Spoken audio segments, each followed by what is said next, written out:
नमस्कार विद्यार्थी मित्रांनो, रिसेंटलीच सर्वोच्च न्यायालयाने केंद्राची एक याचिका होती. ओके, केंद्राने एक याचिका दाखल केली होती.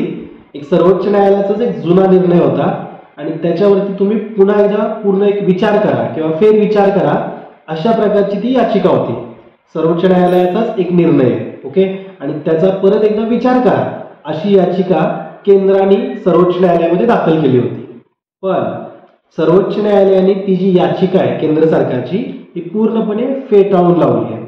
याच्या पाठीमागे नेमकं काय कारण आहे किंवा ती याचिका कशा संदर्भात होती, कारण कुठेतरी हा मुद्दा हा पुन्हा एकदा या मनी लॉन्ड्रिंग प्रकरणाशी संदर्भात आहे. रिसेंटली तुम्ही बघितलं असेल की दिल्लीचे मुख्यमंत्री अरविंद केजरीवाल यांना ईडीने अटक केली आहे. त्यांच्यावरती सुद्धा प्रिव्हेन्शन ऑफ मनी लॉन्ड्रिंग ऍक्टच्या अंतर्गतच कारवाई होतीये. हा सगळा मुद्दा अगदी व्यवस्थितपणे आपल्याला समजून घ्यायचा आहे. अगदी डिटेलमध्ये आपण बघणार आहे. असे बरेचसे आर्टिकल तुम्ही बघत असाल आणि जरी बघितले नसतील तरी मी तुम्हाला हे दाखवतोय कारण हे महत्त्वाचे आर्टिकल्स आहेत. इथे दिले बघा, supreme court refuses to review judgment directing ED to give return grounds of arrest to PMLA accused. PMLA म्हणजे काय? Prevention of money laundering act. याच्या संदर्भात सर्वोच्च न्यायालयाने 2023 मध्ये ऑक्टोबर 2023 मध्ये एक निर्णय सुनावला होता. त्याच्यावरती पुनर्विचार किंवा फेरविचार करण्यासाठी सर्वोच्च न्यायालयाने नाकारले अशा प्रकारचे स्टेटमेंट आहे. त्याचबरोबर सुप्रीम कोर्टचे एक जज आहेत बघा इथं, त्या जजनी पण एक कमेंट केली किंवा त्यांनी असं म्हटलेलं आहे की PMLA म्हणजे prevention of money laundering act याचा मिसयूज जर झाला, इफ म्हणलेलं आहे त्यांनी, इफ जर या कायद्याचा मिसयूज झाला तर देशाला संपूर्ण राष्ट्राला आपल्याला सफर करावं लागेल आणि त्यातून मग एक निगेटिव्ह परसेप्शन तयार होईल ईडी बद्दलचा. ओके, असं जे आपल्या सर्वोच्च न्यायालयाचे एक न्यायाधीश आहे त्यांनी म्हणलेलं आहे. आता हे कुणी म्हटलं एक्झाममध्ये विचारतात का? नाही, पण हा मुद्दा एकूणच हा PMLA संदर्भात आहे, prevention of money laundering act. तर त्यामुळे आपल्याला हा मुद्दा जाणून घेणं महत्वाचं आहे. ठीक आहे, डायरेक्टली मी चर्चेला सुरुवात करतोय. सर्वोच्च न्यायालयाच्या एका निर्णयावरती सर्वोच्च न्यायालयानेच फेरविचार करावा ही केंद्राची याचिका सर्वोच्च न्यायालयाने फेटाळली. समजलं का तुम्हाला? केंद्र काय केलं? केंद्र याचिका घेऊन सर्वोच्च न्यायालयामध्येच गेलंय आणि सर्वोच्च न्यायालयाने म्हटलं की तुम्ही जे 2023 मध्ये एक निर्णय सुनावला होता ना त्याच्यावरती पुन्हा विचार करता का? मग हे म्हटल्यावरती लगेच सर्वोच्च न्यायालयाने त्यांची याचिका जी होती ही फेटाळून लावली. असा हा मुद्दा आहे. आता तुम्हाला प्रश्न पडला असेल की नेमका निर्णय काय होता, कोणत्या निर्णयाबद्दल हे बोललं जात आहे? तर ऑक्टोबर 2023 मध्ये दोन जजेसची एक बेंच होती. त्यामध्ये न्यायमूर्ती AS बोपन्ना होते आणि त्याचबरोबर न्यायमूर्ती PV संजय कुमार यांच्या बेंचनी किंवा यांनी एक निर्णय सुनावला होता. ते नेमका काय होता निर्णय की तर PMLA अंतर्गत जेवढ्या काही लोकांना हे अटक केलं जाईल ईडी मार्फत. PMLA म्हणजे prevention of money laundering act. हा 2002 चा कायदा आहे. 2005 मध्ये तो लागू करण्यात आला आहे. मग या कायद्यामध्ये ज्या काही तरतुदी वगैरे आहेत हे आपण पुढे बघणार आहे.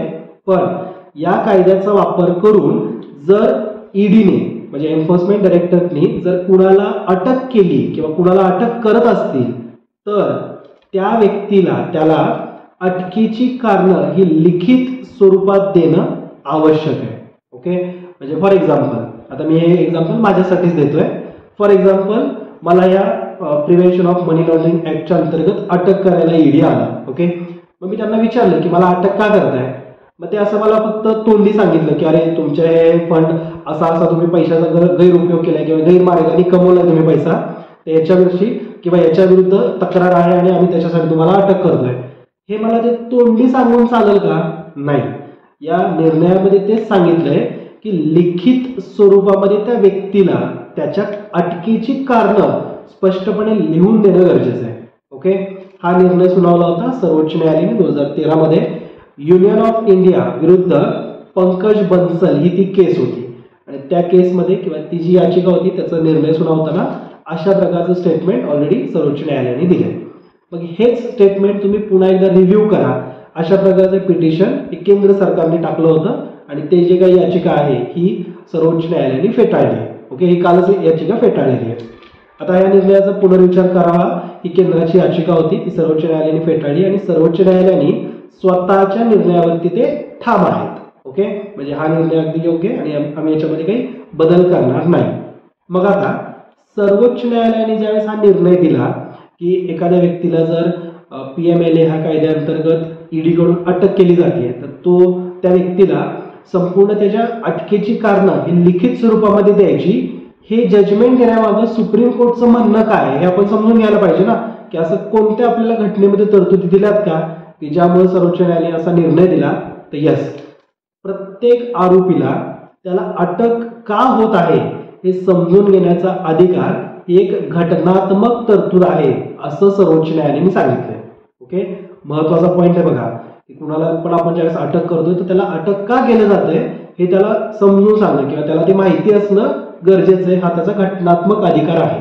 ओके, कलम 22(1) आहे बघा, त्यामध्ये काय दिलंय तर अटकेचे कारण त्याला माहिती पाहिजे व त्या व्यक्तीला वकिलाचा सल्ला जर त्यांनी मागितला असेल तर तो वकिलाचा सल्ला हे नाकारू शकता येणार नाही, अशा प्रकारची तरतूद ऑलरेडी आपल्या कलम 22 सबकलम 1 मध्ये दिलेली आहे. ही आपल्या घटनेतली एक महत्वाचा कलम आहे ज्यानुसार प्रत्येक आरोप्याला वकिलाचा सल्ला हे आपण द्यायलाच पाहिजे किंवा त्यांनी जर वकिलाचा सल्ला मागितला तर तो नाकारता येणार नाही, अशा प्रकारची तरतूद आहे. म्हणजे यातून एकूणच काय, कलम 22(1) मध्ये अशी तरतूद आहे की प्रत्येक व्यक्तीला जर ज्याला कुणाला अटक केली जाते त्याला स्वतःच्या अटकेपासून संरक्षण घेण्याचा हक्क आहे. ओके, म्हणजे तो ट्राय करू शकतो की मला अटक केली जाऊ नये. ओके, आणि त्याचबरोबर बघा कलम 22 जे आहे ना, 22 मधलं सब कलम 2 आहे ज्याच्यामध्ये ज्या व्यक्तीला अटक केली आहे त्याला नियरेस्ट मॅजिस्ट्रेट समोर पुढील 24 तासांच्या आतमध्ये उपस्थित करणं हे सुद्धा बंधनकारक ठेवलंय. हा मुद्दा मी इथं का सांगितलाय, कारण आयोगाने 22 सबकलम 2 च्या अंतर्गत त्याचबरोबर कलम 22 वरती यापूर्वी क्वेश्चन विचारले. कलम 22 च्या सबकलम 2 मध्ये जे त्याला मॅजिस्ट्रेट समोर 24 तासांच्या आत जे उपस्थित करायची तरतूद आहे यावरती क्वेश्चन येऊन गेलेला आहे. ओके, आणि भविष्यामध्ये ज्यावेळेस तुम्ही पुढच्या वर्षीपासून मेन्सची तयारी कराल तर इथं तर तुम्हाला लिहायचं आहे, तर ही कलम थोडी माहिती असणं, त्याच्यावरती एक ओझरती नजर असणं, म्हणजे नजर म्हणण्यापेक्षा आता त्या गोष्टींवरती तुमचा हात असणं गरजेचं आहे. लिखाणामध्ये या गोष्टी तुमच्या यायला पाहिजे. ओके, आता हे तर सर्वोच्च न्यायालयाचं म्हणणं झालं कलम 22 संदर्भात. पण जो PMLA जो कायदा आहे म्हणजेच prevention of money laundering act जो आहे याच्यानुसार या कायद्यामध्ये सुद्धा जी नियमावली आहे त्याच्यात 19 सबकलम 1 च्या अंतर्गत सुद्धा ज्या व्यक्तीला अटक केली जाणार आहे त्याला अटकेचं कारण हे लिखित स्वरूपामध्ये देणं हे गरजेचं आहे. ओके, म्हणजे ऑलरेडी कायदाच तसा बनवलाय की त्या कायद्यानुसार ज्या व्यक्तीला अटक केलं जात आहे त्याला ह्या सगळ्या गोष्टी त्याची कारणं ही लिखितमध्ये देणं गरजेचंच आहे. त्यामुळे सर्वोच्च न्यायालयाने त्यांच्या निर्णयाचा फेरविचार करणं हे काही गरजेचं नाहीये, कारण त्यांनी हा सगळा जो निर्णय होता हा या नियमांना लक्षात घेऊनच दिलेला आहे. ठीक आहे, पण आता एवढं सगळं असून सुद्धा सर्वोच्च न्यायालयाने एक थोडीशी सूट पण दिली आहे. कारण काय होतं ना, बऱ्याचशा केसेसमध्ये प्रत्येक वेळेस लिखित स्वरूपामध्ये गोष्टी दिल्या जात नाहीत. हे चुकीचंच आहे, कायद्यानुसार चुकीचंच आहे, पण काहीतरी असा सिच्युएशन तयार असते की ज्यामुळे त्या व्यक्तीला आपल्याला डायरेक्ट अटक करावी लागते आणि त्याच्यानंतर मग त्याच्याबद्दलचं एक्सप्लेनेशन दिलं जातं, असं होतं. आता हे सरकार ऑलरेडी सर्वोच्च न्यायालयाकडे का गेलं होतं याचं मुख्य कारण असते की ईडीला त्यांची प्रोसिजर करताना अडचणी निर्माण होतात. ज्यावेळेस त्यांना जर काही अशा प्रोसेस ह्या सगळ्या लिखित स्वरूपामध्ये करायच्या असतील, त्या व्यक्तीला ही सगळी माहिती आधीच द्यायची असेल तर सतर्क होतील लोक आणि त्यामुळे ईडीच्या जी काही प्रोसेस असणार आहे, कामाचा जो फ्लो असणार आहे हा बिघडणार आहे, याच्यामध्ये अडचणी निर्माण होतील. म्हणून सर्वोच्च न्यायालयामध्ये केंद्राकडून याचिका दाखल केली होती. ठीक आहे, आता सर्वोच्च न्यायालय जरा स्ट्रिक्ट आहे पण त्यांनी थोडंसं एक सौम्य धोरण पण दाखवलंय. ते कसं, तर न्यायमूर्ती बेला एम त्रिवेदी आणि न्यायमूर्ती सतीश चंद्र शर्मा यांच्या पीठाने एक आदेश दिला किंवा एक निर्णय दिलाय. त्यांनी असं म्हटलंय की ज्या व्यक्तीला अटक केली आहे त्या व्यक्तीला अटक केल्यापासून पुढच्या 24 तासांच्या आत त्याच्या संदर्भात त्याच्या अटकेची कारणं ही लिखित स्वरूपामध्ये दिली जाऊ शकतात. म्हणजे त्यांनी एक सूट दिली आहे. फॉर एक्झाम्पल, एखाद्या व्यक्तीला दुपारी 3 वाजता पकडला, ठीक आहे, आणि पकडताना त्याला काही लिखित कारणं दिली नव्हती, पण पुढच्या 24 तासांमध्ये म्हणजे दुसऱ्या दिवशीच्या 3 वाजायच्या पूर्वी त्या व्यक्तीला या पिरियडमध्ये लिखित कारणं आपण देऊ शकतो, दिली तर चालतील. अशा प्रकारचं डिसिजन सुद्धा सर्वोच्च न्यायालयाने ऑलरेडी दिलेलं आहे. ठीक आहे, जेणेकरून PMLA कायद्याचं सुद्धा उल्लंघन होणार नाही अशा प्रकारचं हे जजमेंट आहे. ठीक आहे, हे तुम्हाला सगळा मुद्दा लक्षात आलाय का? सर्वोच्च न्यायालयामध्ये केंद्र सरकार का गेलं होतं, काय याचिका दाखल केली होती, याच्या पाठीमागची सगळी कारणं तुम्हाला समजली असतील.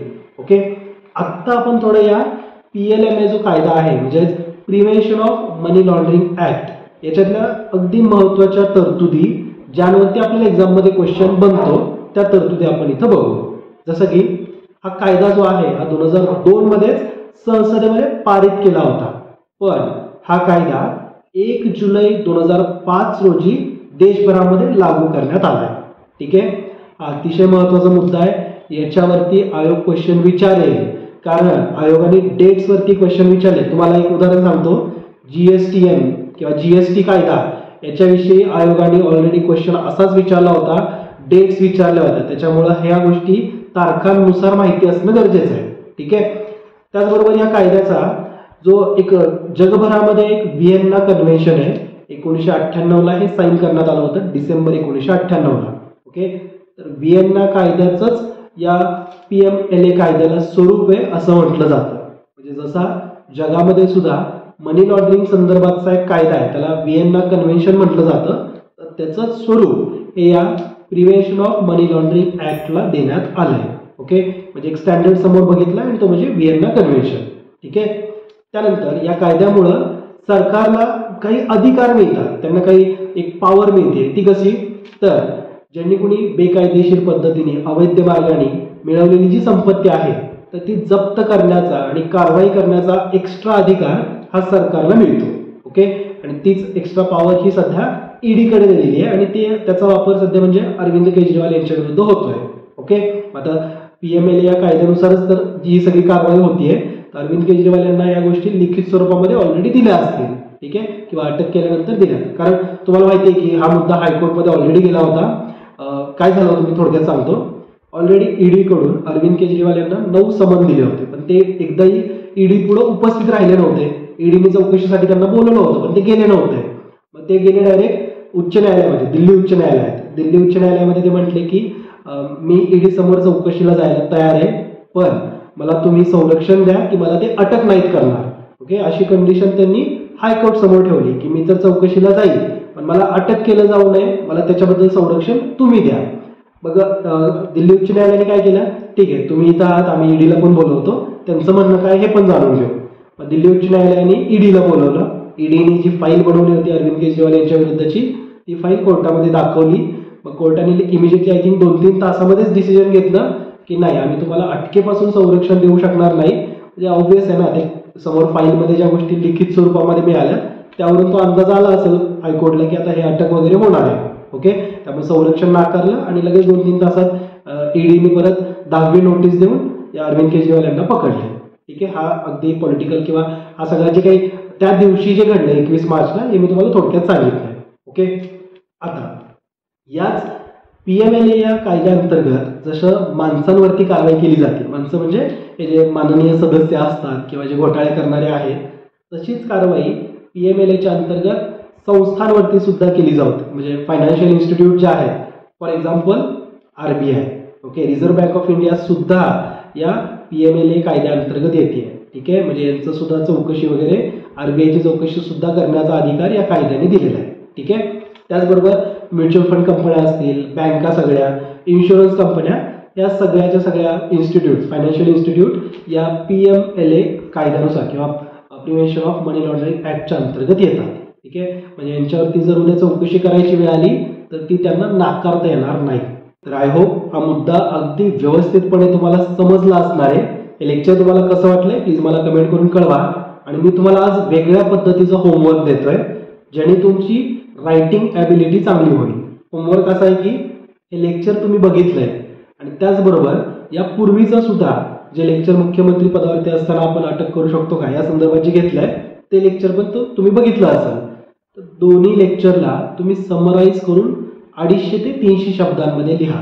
ओके, हा तुमच्यासाठी मी आज एक होमवर्क दिलाय आणि येणाऱ्या करंट अफेअरच्या लेक्चर्समधून सुद्धा मी तुमच्यापर्यंत होमवर्क घेऊन येत राहील. तर भेटू त्या लेक्चर्समध्ये. जय हिंद, जय महाराष्ट्र, धन्यवाद.